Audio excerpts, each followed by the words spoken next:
क्या pharmacist doctor की तरह पेशेंट का इलाज कर सकता है? क्या फार्मासिस्ट हॉस्पिटल में वो ट्रीटमेंट पेशेंट को दे सकता है जो कि एक डॉक्टर देता है? साथ ही साथ एक और इसमें नया जुड़ गया है कि क्या फार्मासिस्ट अपने नाम के सामने डॉक्टर लगा सकता है? आज के इस वीडियो में सारी चीजें आपको क्लियरली समझाऊंगी और ये भी बताऊंगी कि फार्मेसी का कौन सा कोर्स करने के बाद आप पेशेंट को डॉक्टर की तरह ट्रीट भी कर सकते हैं, साथ ही साथ आप अपने नाम के सामने डॉक्टर भी लगा सकते हैं। तो जैसे कि आप सब जानते हैं मेरा हर वीडियो पॉइंट टू पॉइंट होता है, तो मैं आपको सारी चीजें पॉइंट टू पॉइंट समझाऊंगी। उसके लिए आप कॉपी पेन लेके बैठिएगा या फिर दिमाग को बिल्कुल खोल के बैठिएगा जिससे कि आपको सारे पॉइंट्स क्लियरली समझ में आ जाए। Hey everyone, this is Sakshi Rajput and welcome to SB pharmacy. सीधा चलते हैं कंप्यूटर की स्क्रीन पे। खुशखबरी, अब फार्मासिस्ट भी कर सकेंगे डॉक्टर की तरह इलाज हॉस्पिटल में। क्या है इसके पीछे का पूरा सच मैं आपको बता देती हूँ। खुशखबरी है, फार्मासिस्ट भी कर सकते हैं मरीजों का इलाज हॉस्पिटल में डॉक्टर की तरह। ठीक है, अब देखिए मैं आपको बता देती हूँ, यहाँ पे जो ये फार्मासिस्ट है वो डॉक्टर की तरह इलाज कर सकता है हॉस्पिटल में। किसका? पेशेंट का। साथ ही साथ अपने नाम के सामने डॉक्टर भी लगा सकता है। लेकिन जैसे कि आपने थंबनेल पे देखा होगा, ये जो नोटिफिकेशन है, ये जो आपका क्राइटेरिया है किसके लिए? फार्म डी के कैंडिडेट्स के लिए। ठीक है, जो बंदे फार्म डी करते हैं वो अपने नाम के सामने डॉक्टर भी लगा सकते हैं और वो पेशेंट का इलाज भी कर सकते हैं।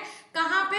हॉस्पिटल्स में। लेकिन ये जो नोटिफिकेशन जारी हुआ है 2021 में ही जारी हुआ है, इससे पहले ऐसा कोई भी नोटिफिकेशन नहीं था कि फार्म डी का जो कैंडिडेट है वो पेशेंट का इलाज कर सकता है।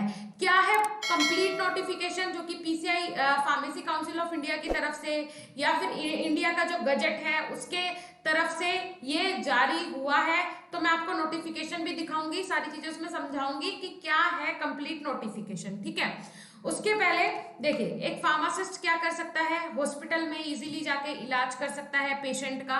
ठीक है, हॉस्पिटल में डॉक्टर की तरह ट्रीट कर सकता है पेशेंट को। तो इसमें पहले आप नोटिफिकेशन देख लीजिए कि वो नोटिफिकेशन क्या है। तो देखिए ये है यहाँ पे नोटिफिकेशन जो कि द गैजेट ऑफ इंडिया, जो इंडिया का गैजेट है उसके थ्रू भारत का राजपत्र, इसमें ये नोटिफिकेशन जारी हुआ था। और कब हुआ था? देखिए इसकी जो डेट है वो मैं आपको दिखा देती हूँ। 5 जुलाई 2021 को ये नोटिफिकेशन जारी हुआ है बेटा। और इस नोटिफिकेशन में क्लियर कर दिया गया है कि इन विनियमों को बेजसी अभ्यास विनिमय 2021 के नाम से जाना जाएगा। और कहने का मतलब ये है कि जो ये नोटिफिकेशन है ये कब से लागू होगा? 2021 के नाम से लागू होगा। वैसे तो ये बताया गया था 2020 में भी इसकी खबर आई थी, लेकिन जो ऑफिशियल ये जारी हुआ है 2021 से जारी हुआ है। अब मैं आपको बता देती हूँ इसमें कंप्लीट इन्होंने नोटिफिकेशन में क्या बोला गया है। यही बोला गया है कि एक फार्मासिस्ट जो है उसके लिए अलग से हॉस्पिटल्स में क्या निकलेंगी? जॉब्स निकलेंगी क्लिनिकल फार्मासिस्ट के नाम से। क्लिनिकल फार्मासिस्ट का काम क्या होगा? ये हॉस्पिटल में जाएगा, अगर डॉक्टर अवेलेबल नहीं है तो ये पेशेंट का इलाज कर सकता है। ठीक है, डॉक्टर से एक बार कंसल्ट करके ये पेशेंट का इलाज पूरी तरीके से कर सकता है, लीगल है। साथ ही साथ फार्म डी का जो कैंडिडेट है वो अपने नाम के सामने डॉक्टर लगा सकता है। ये तो पहले से है, फार्म डी जो करेगा वो अपने नाम के सामने डॉक्टर लगा सकता है। लेकिन इलाज करने का जो ये मेथड आया, ये प्रोसीजर आया 2021 से ही जारी हुआ है। तो सरकार ने तो बहुत सारी जॉब वैकेंसीज क्लिनिकल फार्मासिस्ट के नाम से निकाल रही है अभी भी, और निकाल चुकी है काफी सारी, जिससे कि जो फार्म डी के कैंडिडेट है वो ये ना बोल सके कि हमें रोजगार नहीं मिलता है। वैसे भी इंडिया में ज्यादा इनका कोई मतलब नहीं है फार्म डी करने का। अगर आप फार्म डी कर रहे हैं तो आप फॉरेन के लिए ही अप्लाई करते थे, जो स्टूडेंट करते थे यहाँ से फार्म डी। लेकिन अभी जो भारत सरकार है वो इसमें अलग अलग इन्वेंशन कर रही है, अलग अलग चीजें इसके अंदर हो रहे हैं चेंजेस। फार्म डी के जो रूल्स रेगुलेशंस है उसके अंदर भी, जो इसके बाद जॉब अपॉर्चुनिटी है स्टूडेंट्स की उसके लिए भी। तो देखिए जो फार्म डी के कैंडिडेट हैं वो अलग कैसे होते हैं बी फार्म कैंडिडेट से और डी फार्म कैंडिडेट से।